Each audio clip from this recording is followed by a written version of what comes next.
A haloalkane molecule is formed when a hydrogen atom in an alkane molecule is replaced by a halogen atom. Some typical haloalkanes are illustrated here. This class of compounds is also called alkyl halides. Haloarenes are formed when a hydrogen atom in an aromatic compound, such as benzene, is replaced by a halogen atom. These compounds are also called aryl halides. Many organic compounds that contain halogens occur naturally. Both synthetic and naturally occurring halogenated organic compounds have important uses in medicine and research. Chloramphenicol is a naturally occurring substance produced by soil microorganisms. As you can see in the structural formula, it contains 2 chlorine atoms.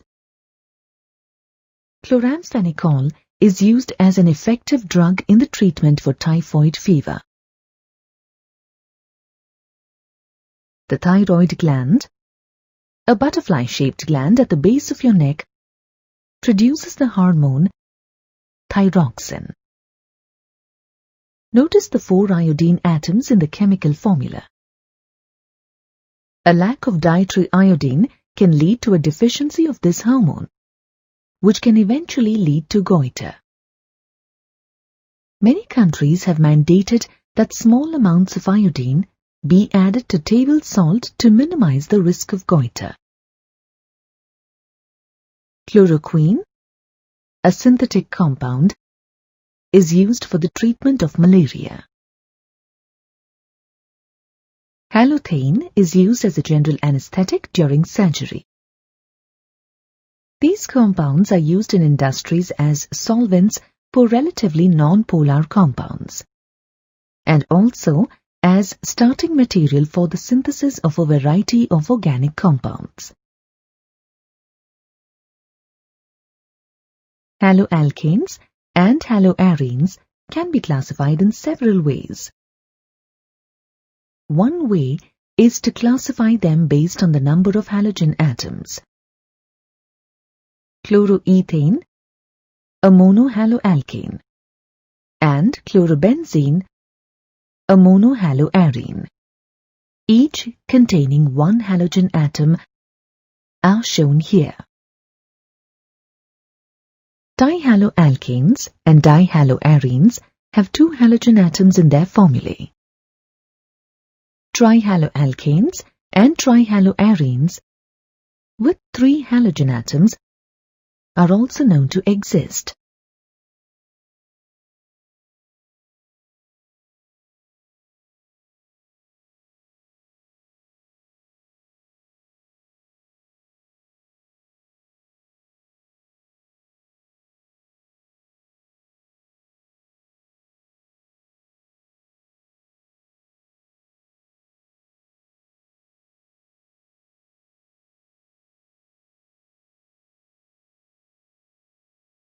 Based on the hybridization of the carbon atom to which the halogen atom is bonded, monohalo compounds are classified as alkyl halides, allylic halides, benzylic halides, vinylic halides, and aryl halides.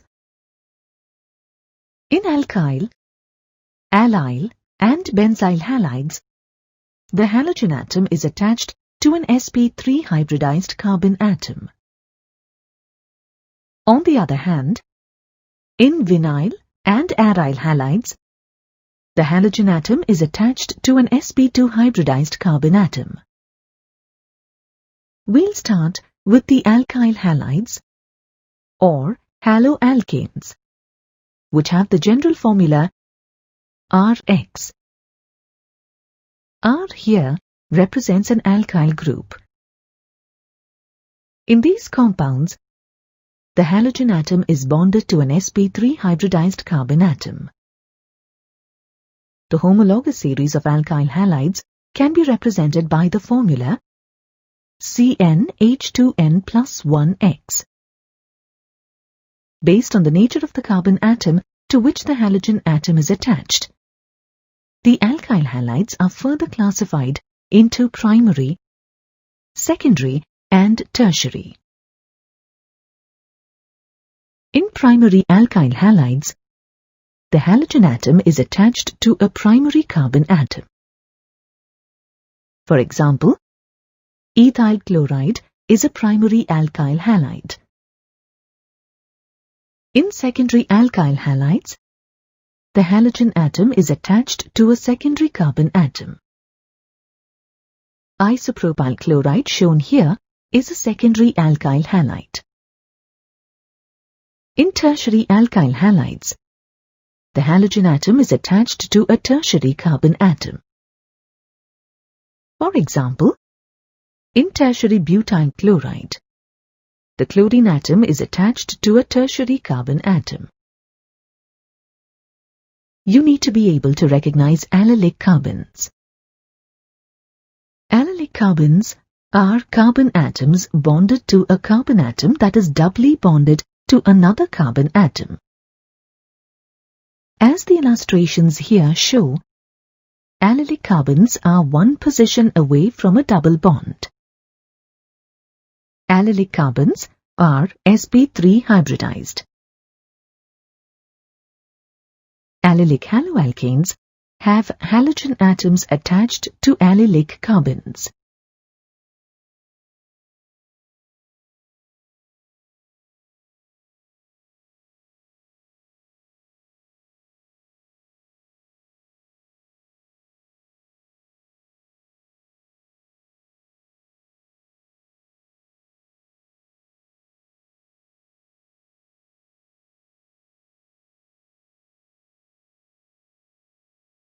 In benzylic halides, the halogen atom is bonded to a carbon atom with sp3 hybridization, that is linked to an aromatic ring. In primary benzylic halides, the carbon attached to the halogen has only one carbon-carbon bond. Here are secondary and tertiary benzylic halides. In a secondary benzylic halide, the carbon attached to the halogen atom is bonded to two other carbons. In a tertiary benzylic halide, the attaching carbon is bonded to three other carbon atoms. It will be helpful in your chemistry studies if you can identify vinylic carbons or alkenyl carbons, as they are sometimes called. Vinylic carbons are sp2 hybridized and are double bonded to one carbon atom. The vinylic carbons in two different molecules are shown in the illustrations here. Vinylic halides have a halogen atom bonded to an sp2 hybridized carbon atom of a carbon-carbon double bond. Two examples of vinylic halides are shown here. In aryl halides, the halogen atom is bonded to an sp2 hybridized carbon atom of an aromatic ring, as illustrated here.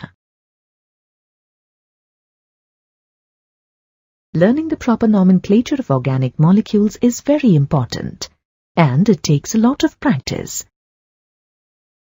Many compounds have common names as well as systematic IUPAC names. The common names of alkyl chlorides can be found by giving the name of the alkyl group followed by the halide. In the IUPAC nomenclature system, they are named as halo-substituted hydrocarbons. Let's write the IUPAC name of the given molecule. The longest continuous carbon chain has 4 carbon atoms, and hence the root word is but. Since the longest carbon chain is saturated, the primary suffix is -ane. Thus, the name of the parent carbon chain is butane. We then need to identify the substituent and its location. For this, we need to start numbering the carbon chain from the end nearer to the carbon atom to which the substituent is attached. We see that the carbon atom with the substituent chlorine is in position 1. Thus, the name of the given compound is 1-chlorobutane.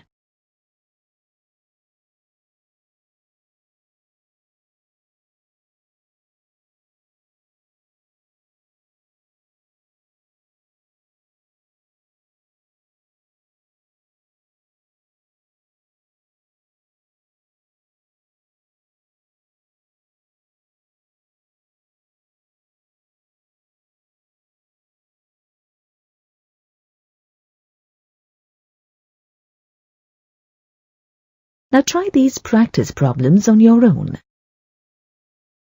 Give the IUPAC names for these two molecules. Are they primary, secondary, or tertiary haloalkanes? The IUPAC name for the molecule on the left is 2-chloro-2-methylbutane. It is a tertiary haloalkane as the chlorine is bonded to a carbon linked to 3 other carbon atoms. The IUPAC name for the molecule on the right is 3-chlorohexane. It is a secondary haloalkane.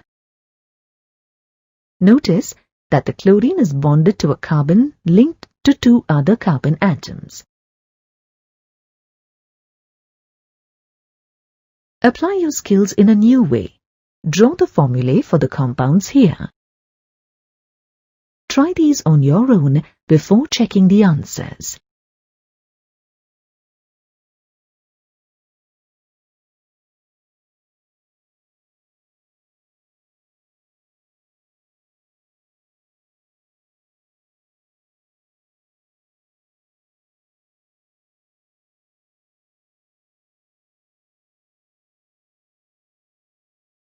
The illustration on the left gives the trans isomer of 2,3-dibromobute-2-ene.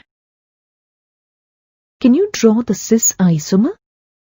Shown here is the cis isomer of 2,3-dibromobute-2-ene. The common names of haloarenes give the name of the aryl group followed by the halide.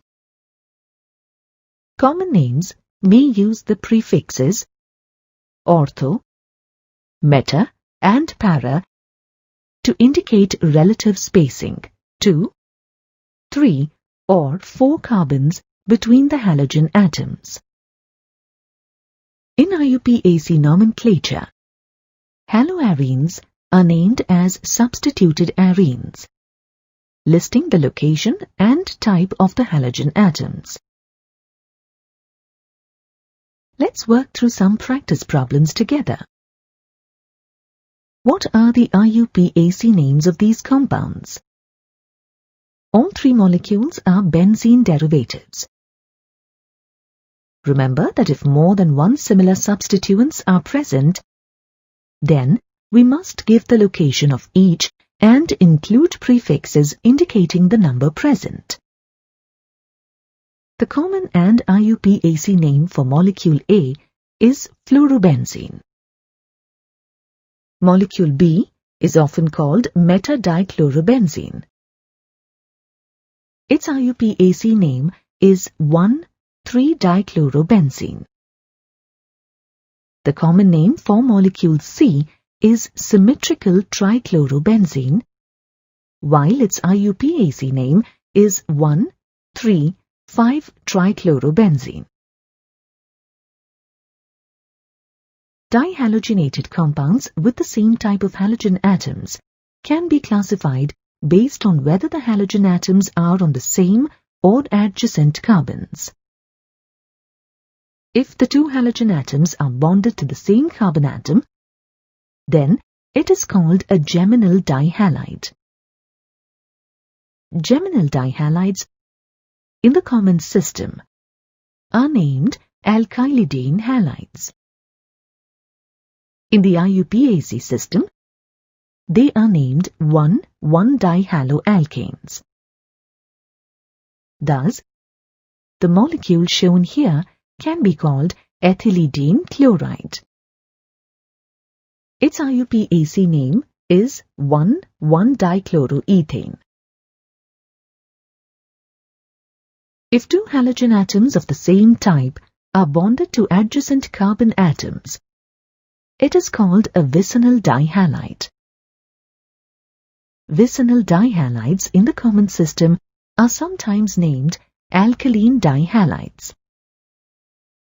In the IUPAC system, they are named 1,2-dihaloalkanes.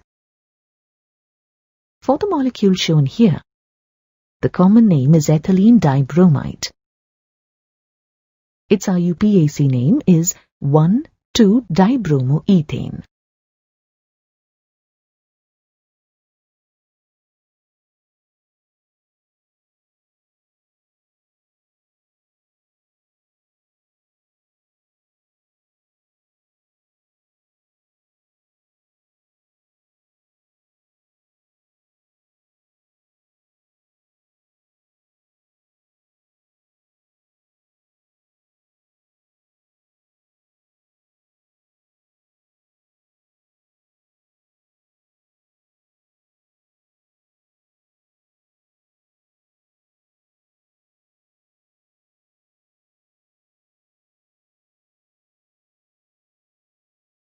Here are some additional practice problems.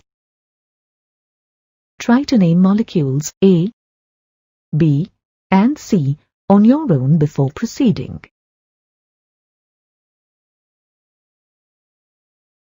Molecule A is 1,1-dichlorocyclopentane. Molecule B is correctly named 2,4-dibromopentane.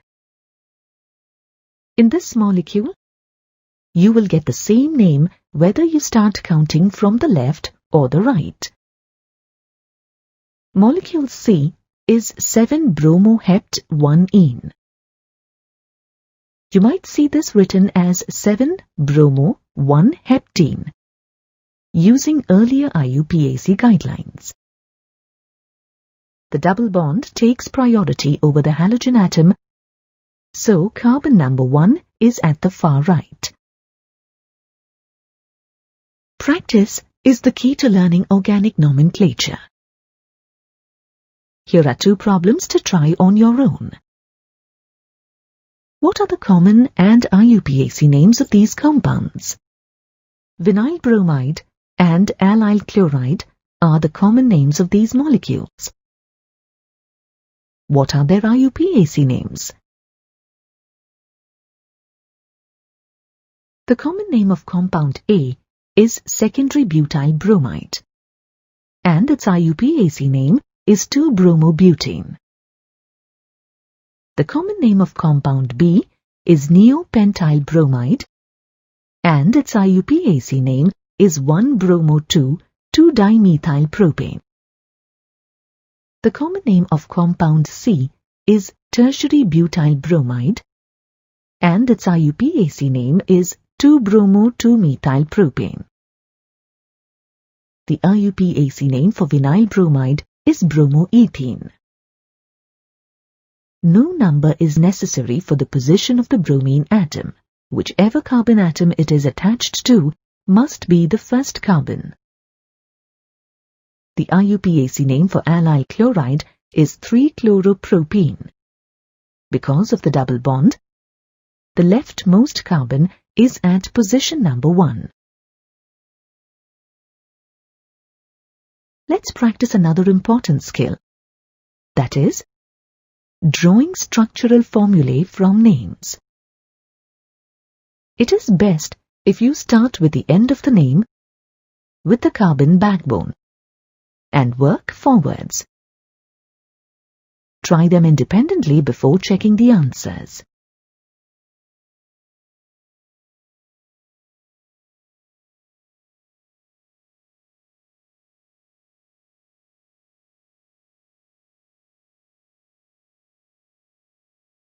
The correct structural formulae are shown here for 2-bromo-2-iodobutane and 1-fluoro-2-methyl-cyclohexene. Remember that if there is more than one substituent, they are listed alphabetically.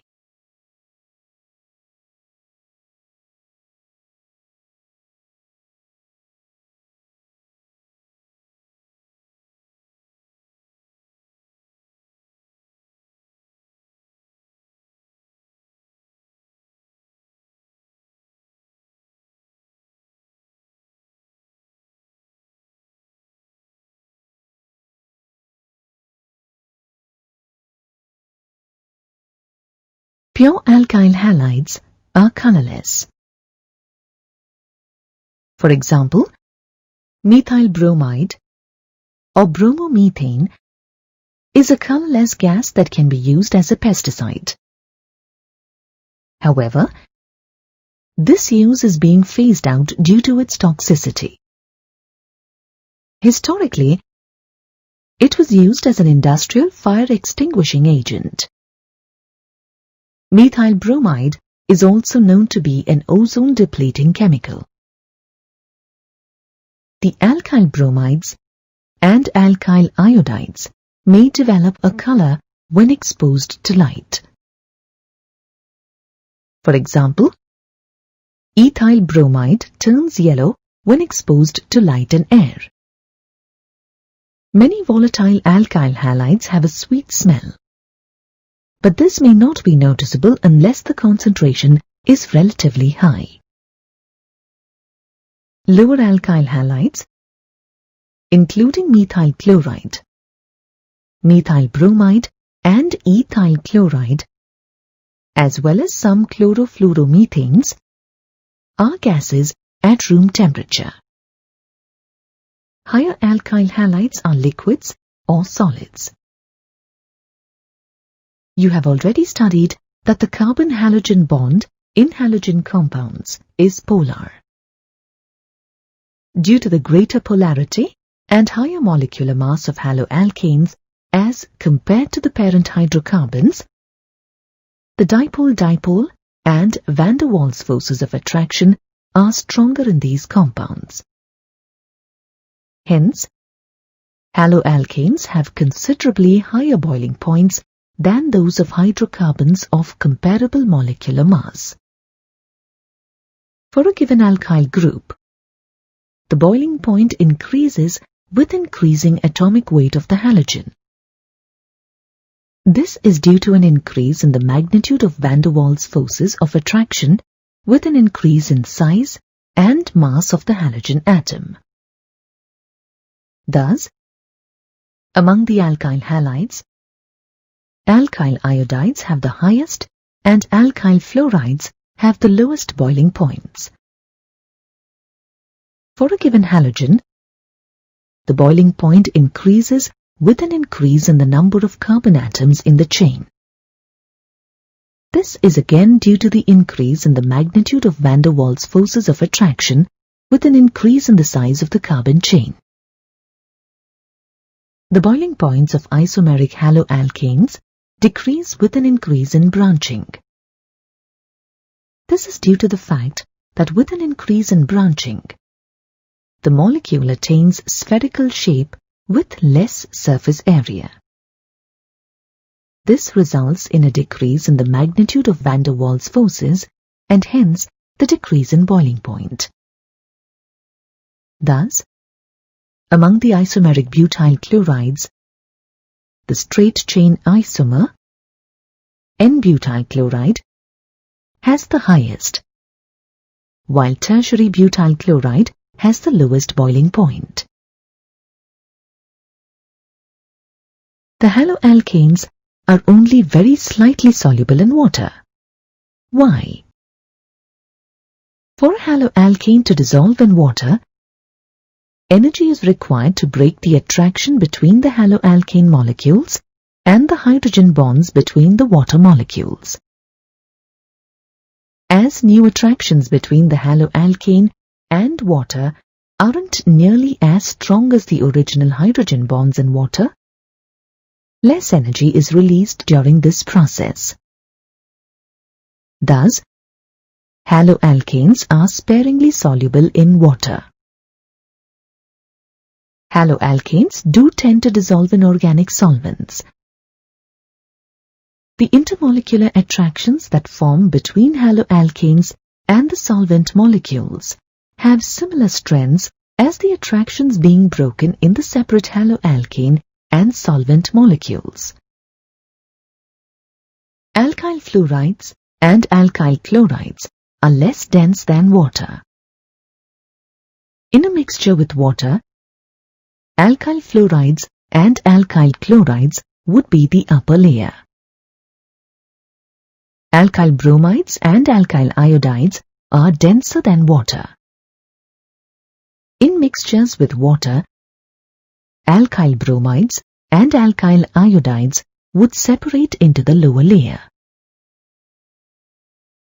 Increasing the number of halogen atoms increases the density of the compounds.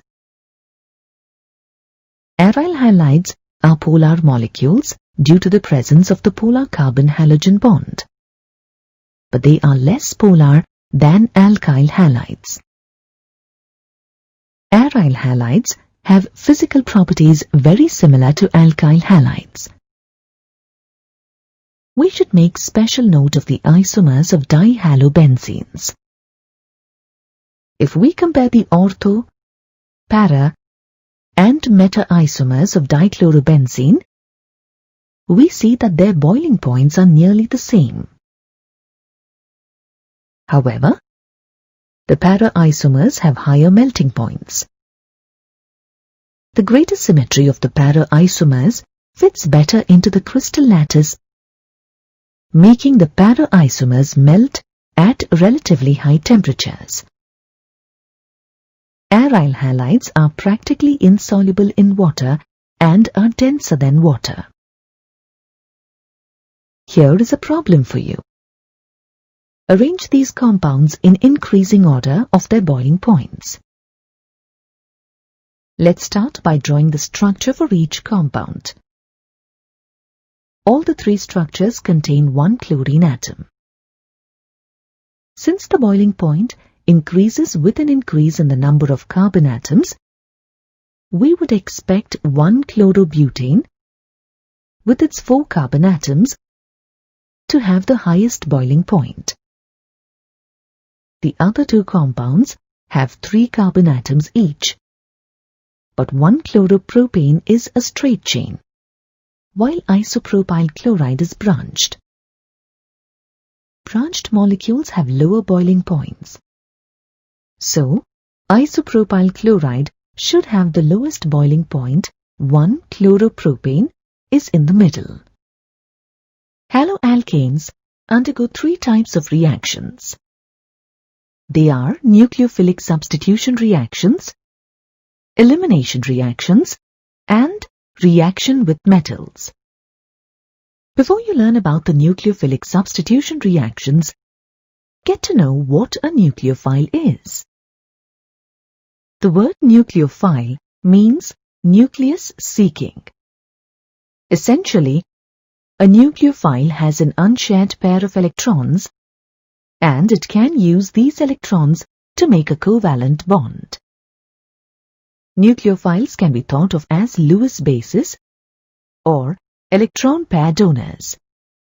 Nucleophiles may be anions or neutral molecules. In nucleophilic substitution reactions, a nucleophile or a Lewis base substitutes for a halogen atom in an alkyl halide. Here is the general form of the reaction. The halogen is referred to as the leaving group because it leaves the alkyl halide when the nucleophile reacts. Since the substitution reaction is initiated by a nucleophile, it is called a nucleophilic substitution reaction. Common nucleophiles include the hydroxide ion and water, both of which react with alkyl halides to make alcohols. Ammonia and substituted amines are used to convert alkyl halides into amines. Note the lone pairs on each formula. Sodium or potassium salts of alkoxides can be used to make ethers from alkyl halides.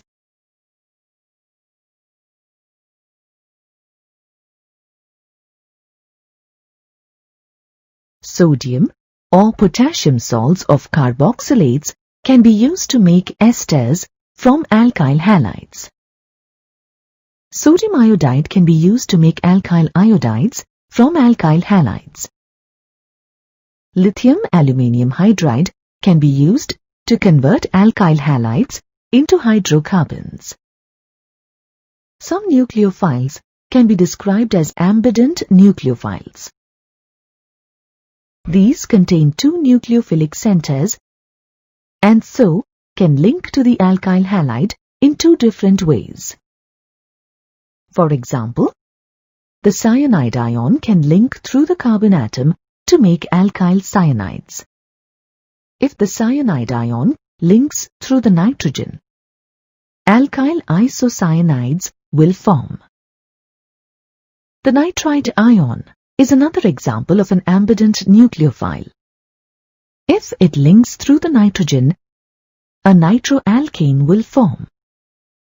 It can also link through the oxygen to make alkyl nitrides.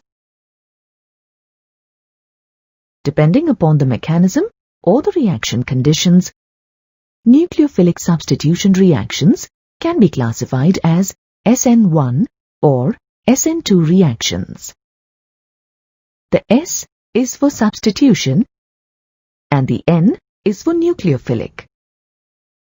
Since these reactions are initiated by the nucleophile, the number gives information on the reaction kinetics, 2 for bimolecular and 1 for unimolecular. Let's start with the SN2 reaction. The reaction between 2-iodobutane and hydroxide ion to yield 2-butanol is an example of an SN2 reaction. This reaction follows second-order kinetics, meaning that the reaction rate depends on the concentration of both the nucleophile and the alkyl halide. As the slow step or rate-determining step involves two molecules, the mechanism is termed as bimolecular. This reaction occurs in a single step and does not involve any intermediate. Take note of the three-dimensional arrangement of the atoms around the carbon in the alkyl halide. The solid wedge is used to show the bonds coming out of the plane of the screen. The dashed lines show bonds going down the plane of the screen, while the straight lines represent the bonds in the plane of the screen. In the SN2 mechanism, the nucleophile attacks from the back of the molecule on the opposite side from the halogen atom, the leaving group in this reaction. The leaving group leaves simultaneously. This is described as a concerted mechanism.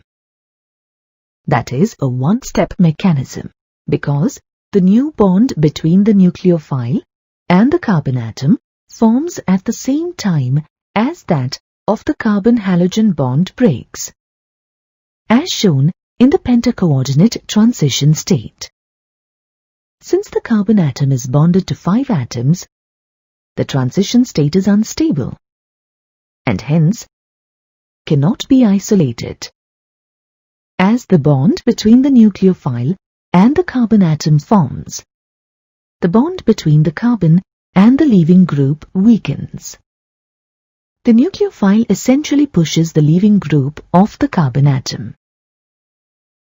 There is only one type of product in an SN2 reaction. If you compare the alkyl halide reactant and the substituted product, you can see that they have opposite stereochemistry. This switch is called an inversion of configuration. Can you imagine an umbrella being pushed inside out by a heavy wind? This is a useful analogy for understanding the SN2 mechanism. Let's apply our knowledge of nucleophilic substitution reactions to a couple of problems. Try to answer them on your own before checking the solutions. What happens when 2-bromo-octane is treated with aqueous potassium hydroxide? Start by writing out the reactants. The hydroxide ion is the nucleophile. See how it approaches the carbon atom from behind. Notice the inversion of configuration as the hydroxide ion pushes the bromide ion out to make 2-octanol. What happens when methyl chloride is treated with potassium cyanide? KCN is ionic, so it generates a cyanide ion which attacks the carbon in the methyl cyanide. In principle, the cyanide ion is ambident and could attack from either end.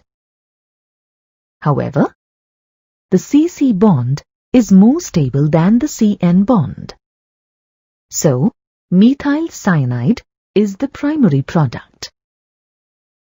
If we wanted to make methyl isocyanide as the primary product, we should have used silver cyanide as the nucleophile.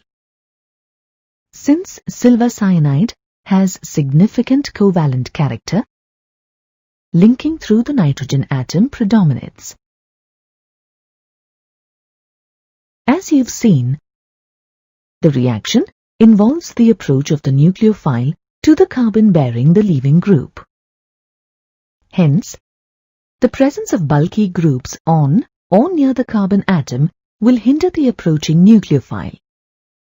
Thus, among the alkyl halides, methyl halides, due to the presence of only 3 small hydrogen atoms, are the most reactive in SN2 reactions. Tertiary alkyl halides, on the other hand, due to the presence of bulky groups, are the least reactive in SN2 reactions. Thus, the order of reactivity of alkyl halides towards SN2 reactions is as shown here. Not all leaving groups react equally well. In general, among the halogens, fluorides are the poorest leaving groups, and iodides are the best leaving groups. In these pairs of halogen compounds, which would undergo an SN2 reaction faster? Let's start by drawing out the structures. For the first pair, 1-bromohexane is a primary alkyl halide, and cyclohexyl bromide is a secondary alkyl halide. We expect 1-bromohexane, then, to be more reactive and react more quickly. For the second pair, both structures are secondary haloalkanes. However, iodine has a weaker bond to carbon than chlorine. Alkyl iodides are much more reactive than alkyl chlorides. Now, it's time to turn our attention to the other mechanism called the SN1 reaction mechanism. The reaction between 3-bromo-3-methylhexane and hydroxide ion to yield 3-methyl-3-hexanol can be taken as an example of an SN1 reaction. The reaction shows first-order kinetics, as the reaction rate depends only on the concentration of the alkyl halide and not on the concentration of the hydroxide ion. The reaction occurs in 2 steps. In step 1, the leaving group departs, resulting in the formation of a carbocation. This step is slow and reversible. In step 2, the nucleophile attacks the carbocation, forming a covalent bond. The greater the possibility of the formation of a carbocation by an alkyl halide, the higher are the chances for the reaction to proceed via the SN1 mechanism. Further, the greater the stability of carbocation, the greater will be its ease of formation from alkyl halide and the faster will be the rate of reaction. Thus, due to the greater stability of tertiary carbocations, tertiary alkyl halides readily undergo SN1 reactions. Allylic and benzylic halides also show high reactivity towards the SN1 reaction. This is because the allylic and benzylic carbocations formed get stabilized through resonance, as shown here. SN1 reactions are usually carried out in polar protic solvents such as water, alcohols, and acetic acid. The proton from the solvent molecules solvate the halide ion as it leaves in the first step of the mechanism. In the SN1 mechanism, there are two directions from which the nucleophile can attack the carbocation. Two different products can be formed from the SN1 mechanism. Compare the product that is formed when the nucleophile approaches from the left compared to when the nucleophile approaches from the right. They have the same formula, but different arrangements in space. These two products are mirror images of each other. They are not superimposable. Even if we rotate the right-hand molecule around the bond between the black and blue atoms, it still doesn't match the left-hand molecule. We call these as enantiomers. In the SN1 mechanism, both enantiomers are equally likely to form. This is called racemization. And such 50-50 mixtures are called racemic mixtures. You learn more about terms such as enantiomers and racemic mixtures, as well as about the stereochemical aspects of nucleophilic substitution reactions in the next module. You already know that an SN1 reaction proceeds with a complete racemization, while an SN2 reaction proceeds with a complete inversion. Why? In order to understand these concepts, we need to learn some elementary concepts of stereochemical principles and notations, such as plane polarized light, asymmetry, chirality, racemization, inversion of configuration, and retention of configuration. Let's start our discussion with plane polarized light and optical activity. Ordinary light is light vibrating in all directions through the line of propagation. When ordinary light is passed through a lens made of Polaroid, or more traditionally calcite,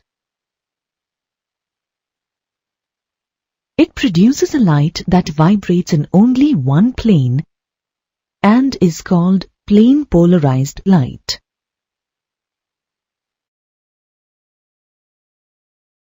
When plane polarized light is passed through a solution of certain compounds, they rotate the plane polarized light in a specific direction.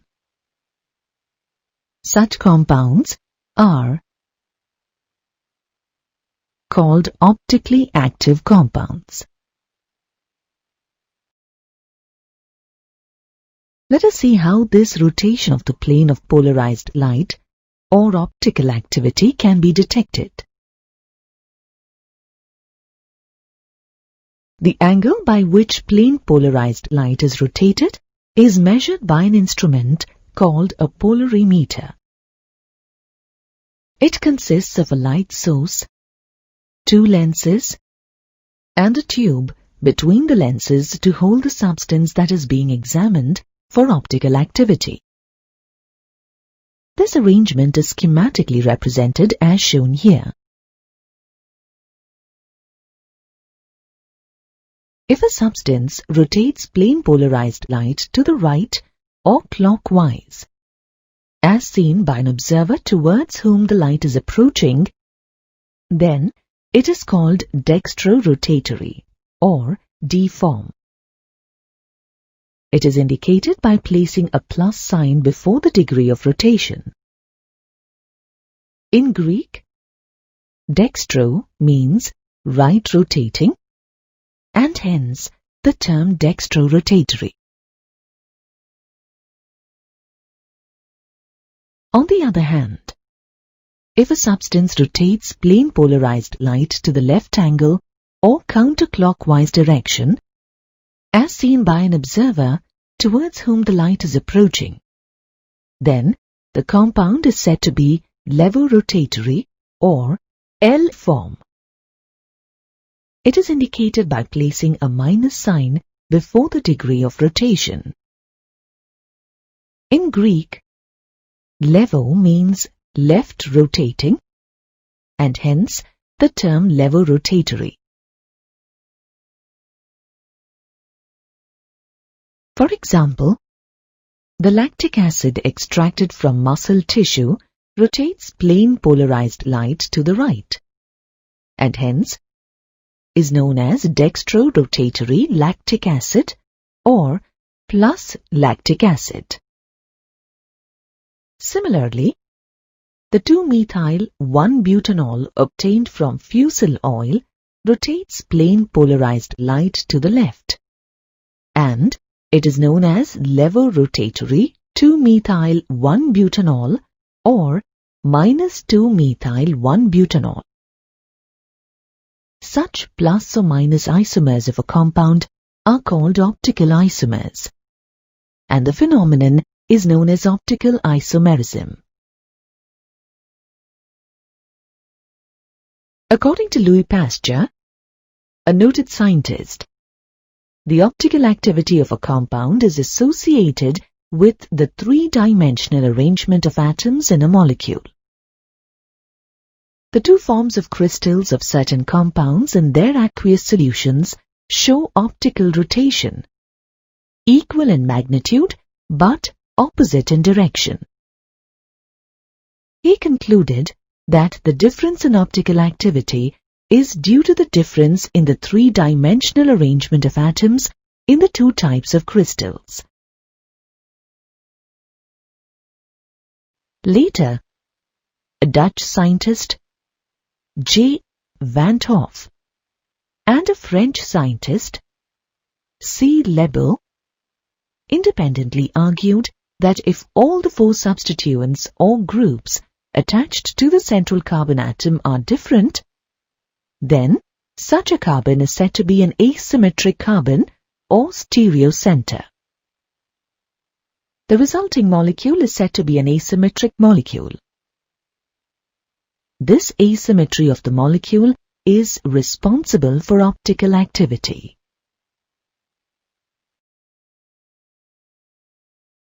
You see symmetry and asymmetry commonly in your everyday life.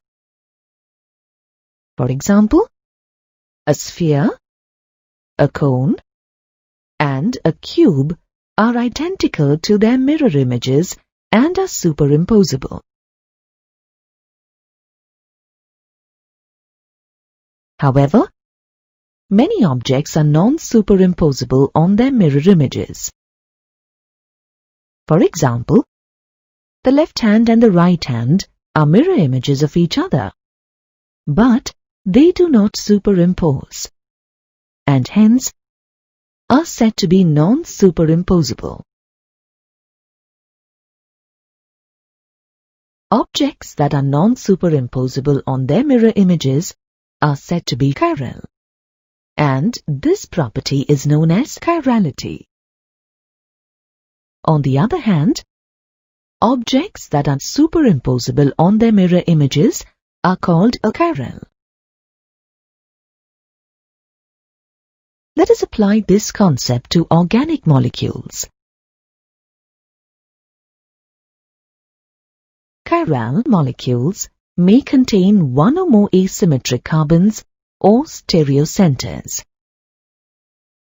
An asymmetric carbon is represented with a star on it. Consider two simple molecules, propan-2-ol and butan-2-ol, and their mirror images as shown here. Propan-2-ol does not contain an asymmetric center, since the four groups attached to the tetrahedral carbon are not all different. Thus, it is an alkyl. However, butan-2-ol contains four different groups attached to the tetrahedral carbon. Hence, it is an asymmetric molecule and is expected to be chiral and optically active. Some common examples of chiral molecules are 2-chlorobutane, 2,3-dihydroxypropanol, lactic acid, and mandelic acid. Non-superimposable mirror image isomers are known as enantiomers. Enantiomers possess identical physical properties like melting points, boiling points, solubility, and refractive index. They only differ with respect to the direction of rotation of plane polarized light. They can either be dextrorotatory or levorotatory. If a mixture contains equimolar proportions of enantiomers, then it shows zero optical rotation. Such a mixture is known as racemic modification. A racemic mixture is represented with the symbol Dl or plus minus before the name of the compound.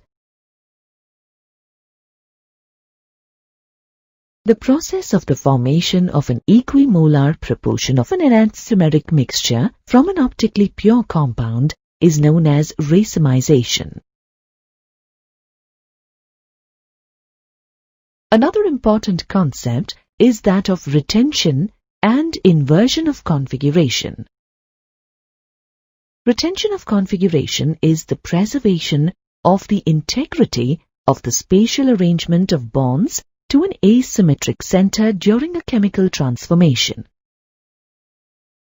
For example, in the conversion of a chemical species XCABC to YCABC, the relative configuration of the reactant XCABC is retained in the product. In general, if there is no detachment of the bond attached to the stereocenter in the chemical transformation, then the product will have the same configuration of the groups around the stereocenter as that of the reactant or the substrate.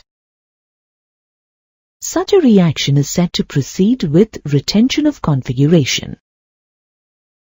In the reaction that takes place when -2-methylbutan-1-ol is heated with concentrated hydrochloric acid, there is retention of configuration as shown here. Inversion of configuration in a reaction yields a product whose configuration is opposite to that of the reactant or the substrate. For example, when -2-bromooctane reacts with sodium hydroxide in a reaction that follows second-order kinetics, +2-octanol with inverted configuration is obtained.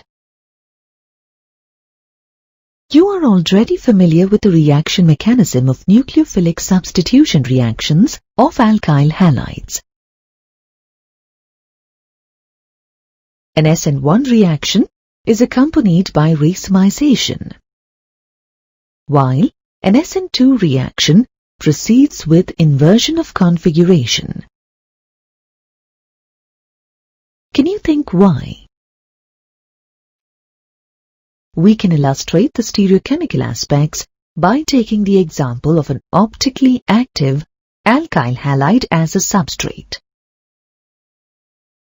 In this process, if the reaction conditions are favorable for first-order kinetics, then it follows the mechanism of an SN1 reaction.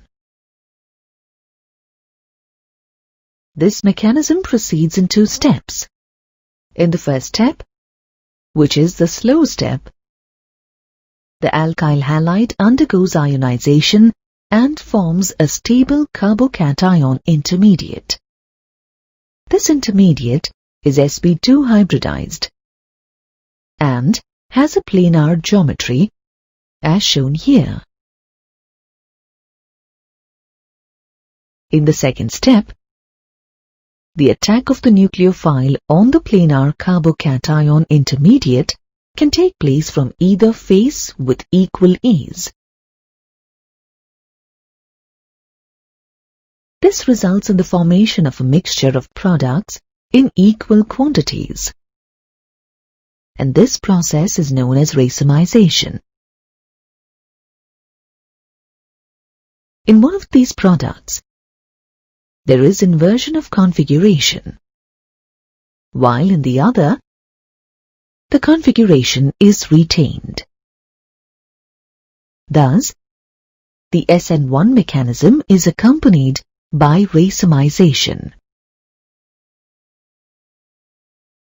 It is clear that the formation of the inversion product is due to the attack of the nucleophile on the planar carbocation intermediate from the side opposite to that of the leaving group. On the other hand, the formation of the retention product is due to the attack of the nucleophile on the planar carbocation from the side same as that of the leaving group. An example of this type of reaction is the hydrolysis of optically active -2-bromobutane yields a mixture of plus and -2-butanol. Remember that it's a racemization process. Now, if the reaction conditions are extremely favorable for second-order kinetics, then the alkyl halides follow the SN2 reaction mechanism. It's a concerted process. That is, it proceeds in a single step. Here, the nucleophile attacks from the direction opposite to that of the leaving group, which is also known as a backside attack. In this process, the displacement of the leaving group from the carbon atom of the substrate and the formation of a new bond with the nucleophile take place simultaneously. This results in an unstable transition state with 5 bonds. These bonds in transition state are distorted from the tetrahedral geometry of an alkyl halide. They exist as a planar spoke arrangement for a short time.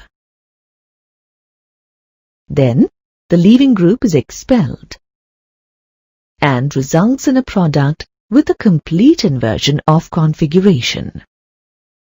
This is known as umbrella inversion. Thus, the SN2 mechanism is accompanied by a complete inversion of configuration. An example is the reaction of -2-bromooctane with sodium hydroxide to form plus octane 2-ol with a complete inversion of configuration. You will learn about elimination reactions of haloalkanes and also their reactions with metals. Apart from undergoing substitution reactions, haloalkanes also undergo elimination reactions. In these reactions, a haloalkane with a beta hydrogen atom, on heating with an alcoholic solution of potassium hydroxide, loses a halogen atom from the alpha carbon and a hydrogen atom from the beta carbon to form an alkene molecule. Since a beta hydrogen atom is involved in the elimination, these reactions are often called beta elimination reactions. What if there is more than one beta hydrogen in the molecule? In this situation, more than one possible product can be formed.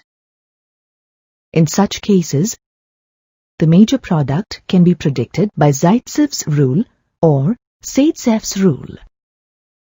According to this rule, in dehydrohalogenation reactions, the preferred product is the alkene that has the greater number of alkyl groups attached to the doubly bonded carbon atoms. Let's look at an example.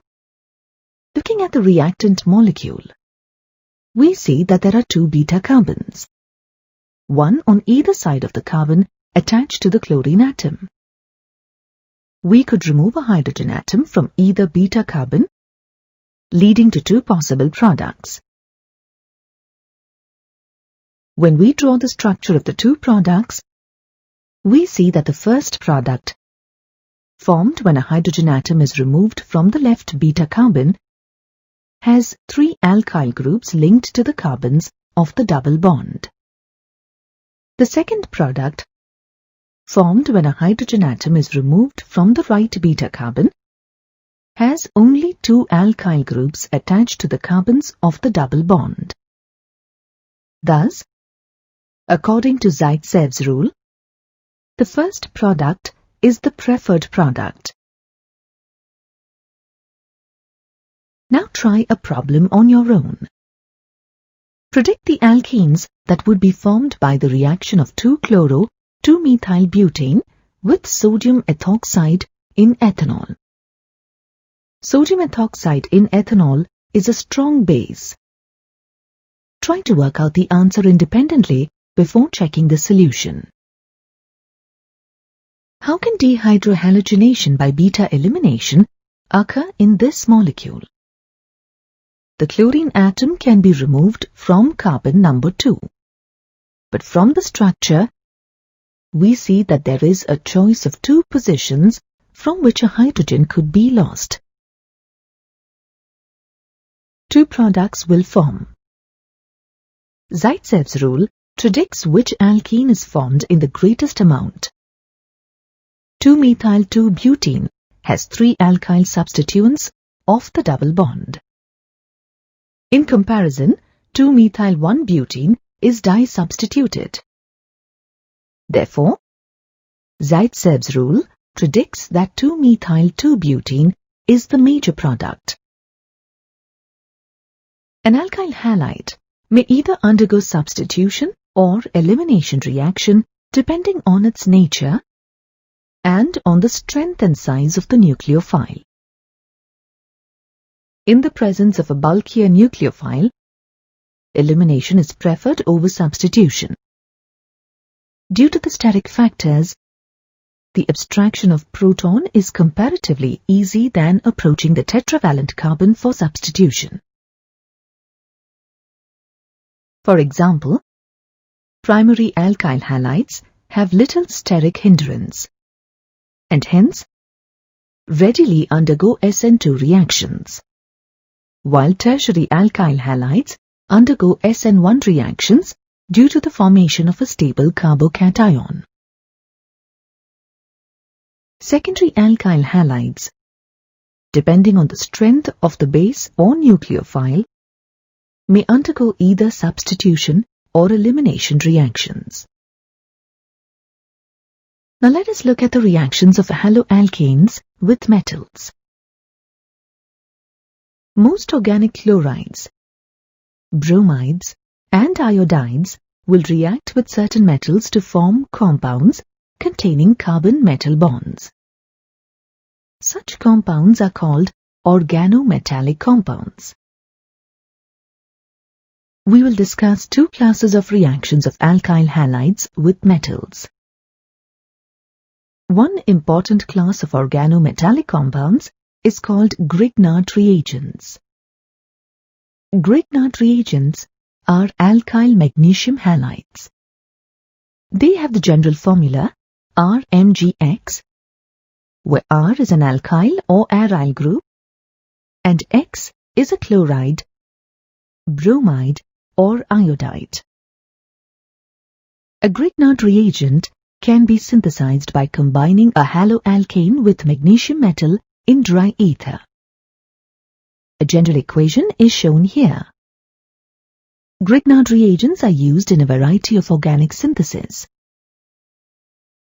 For example, bromomethane reacts with magnesium in dry ether to form a Grignard reagent, methyl magnesium bromide. In a Grignard reagent, the carbon-magnesium bond is covalent but very polar, with the carbon being more electronegative than magnesium. The magnesium-halogen bond is essentially ionic in nature. Grignard reagents are highly reactive compounds. They react with any source of proton, even with weak proton donors such as water, alcohol or amines, to give hydrocarbons. The reactions of Grignard reagents with water, alcohol and amines to form alkanes are shown here. This is one of the methods to convert alkyl halides into hydrocarbons. Since Grignard reagents readily react with water, it is very important to prevent them from coming in contact with even traces of moisture. Here's a problem for you to try. What happens when bromocyclohexane is treated with magnesium in dry ether? What will form if this product is then reacted with water? You should recognize that a Grignard reagent will be formed under these conditions. The Grignard reagent is shown in the first equation. Then, if water is present, the Grignard reagent will react to form cyclohexane. One of the oldest organic synthesis reactions is called the Wurtz reaction. Alkyl halides react with sodium in dry ether to make a new carbon-carbon bond, as shown in the general equation. The Wurtz reaction works best to make symmetric alkanes.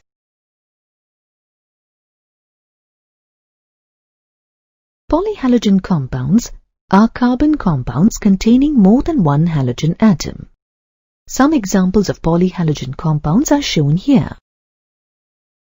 Many polyhalogen compounds are useful in the industry and in agriculture.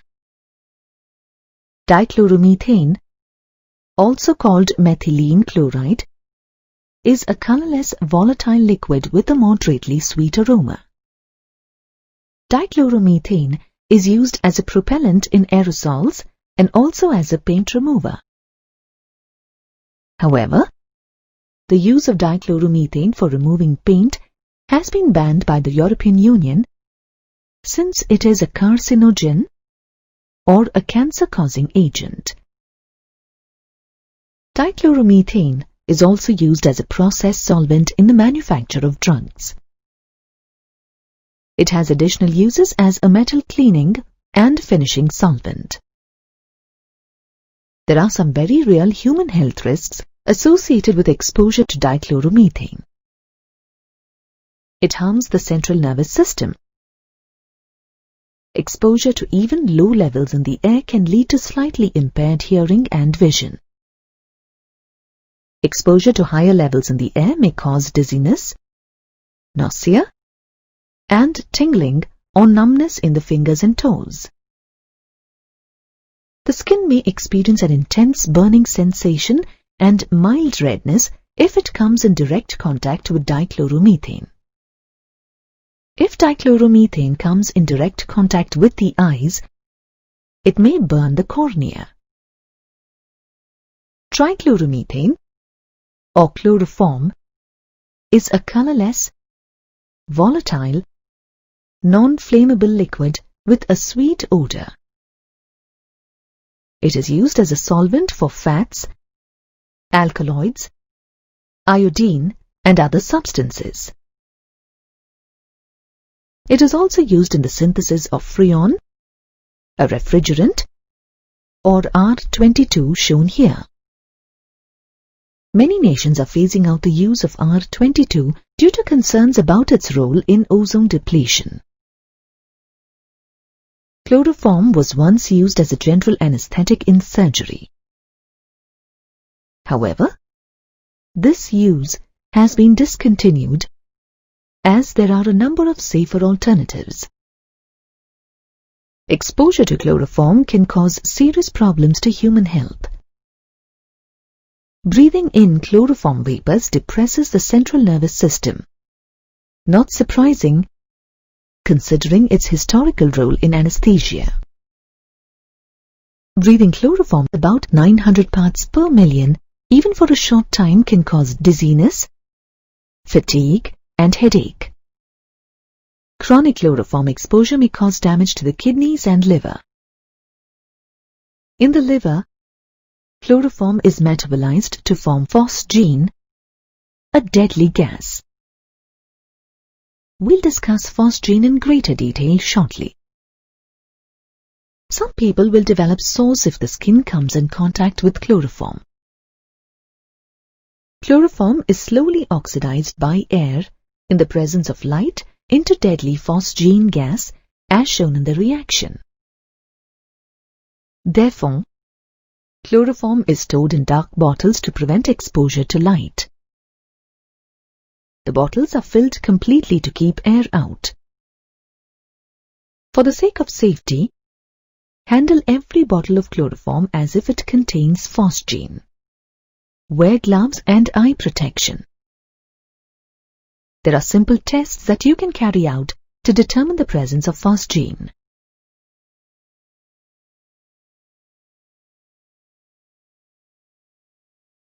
Phosgene, or carbonyl chloride, has a characteristic odor of cut hay. It is highly toxic. In fact, it was used as a chemical warfare agent during the First World War. If you detect the odor of freshly cut hay when working with chloroform, you should seek medical attention. Chloroform contaminated by phosgene should not be used and should be properly disposed of as chemical waste. Triiodomethane, or iodoform, is a pale yellow crystalline solid. This volatile compound has a pungent, medicine-like odor. Iodoform has uses as an antiseptic. Gauze packing with iodoform is used in medical applications. However, the antiseptic properties are due to the liberation of free iodine, not the triiodomethane molecule itself. Due to iodoform's penetrating odor, other antiseptics are used more commonly. Carbon tetrachloride, or tetrachloromethane, is a clear liquid with a sweet smell. Carbon tetrachloride has a variety of uses, including in the manufacture of refrigerants and aerosol propellants. It is used in the synthesis of chlorofluorocarbons. It is widely used as a solvent. Due to safety concerns, many chemists prefer to use other solvents. In the past, carbon tetrachloride was used as a dry cleaning fluid, a degreasing agent and spot remover, and also as a fire extinguisher. These uses have been generally phased out to minimize health risks. The health risks associated with carbon tetrachloride are very serious, as the substance is a suspected carcinogen. Chronic exposure to carbon tetrachloride may cause liver cancer in humans. Kidney damage is also a risk. The side effects of exposure to carbon tetrachloride include dizziness, lightheadedness, nausea, and vomiting. It causes eye irritation and may lead to an irregular or stopped heartbeat. Continued exposure can lead to unconsciousness, coma, or even death. Carbon tetrachloride has been linked to the depletion of the ozone layer. Depletion of the ozone layer increases our exposure to ultraviolet light, leading to a higher risk of skin cancer, eye diseases, and disorders, and possible disruption of the immune system. Freon is the name given to a class of compounds that are chlorofluorocarbon derivatives of methane and ethane. These compounds are extremely stable and unreactive. They are non-toxic, non-corrosive, and easily liquefiable gases.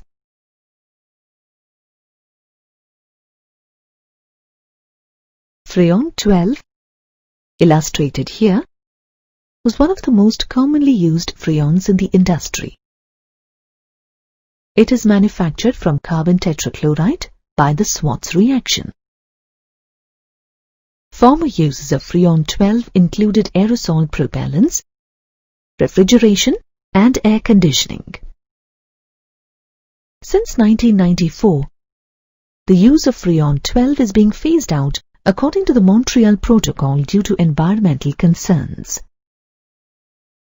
Freon 12 and other chlorofluorocarbons are known to initiate radical chain reactions that lead to the destruction of the ozone layer. The final compound that we'll discuss is known as DDT. Paul Mueller was awarded the Nobel Prize in Physiology and Medicine in 1948 for his discovery that DDT could be used as an insecticide. DDT has been used to prevent insect-transmitted human diseases, such as malaria, spread by mosquitoes, and typhus, spread by lice. However, many insect species develop resistance to DDT, limiting its effectiveness. DDT is toxic to many species of fish. For certain species of birds, such as ospreys, eagles, pelicans, falcons, and hawks, DDT exposure leads to thinning of eggshells, causing serious population declines. DDT is stored in the fatty tissue of the body and is metabolized very slowly. As a result, it persists in animals and becomes more concentrated in species higher in the food chain. The use of DDT in agriculture has led to measurable DDT levels in humans. The use of DDT was banned in the United States in 1973. However, it is still in use in some parts of the world.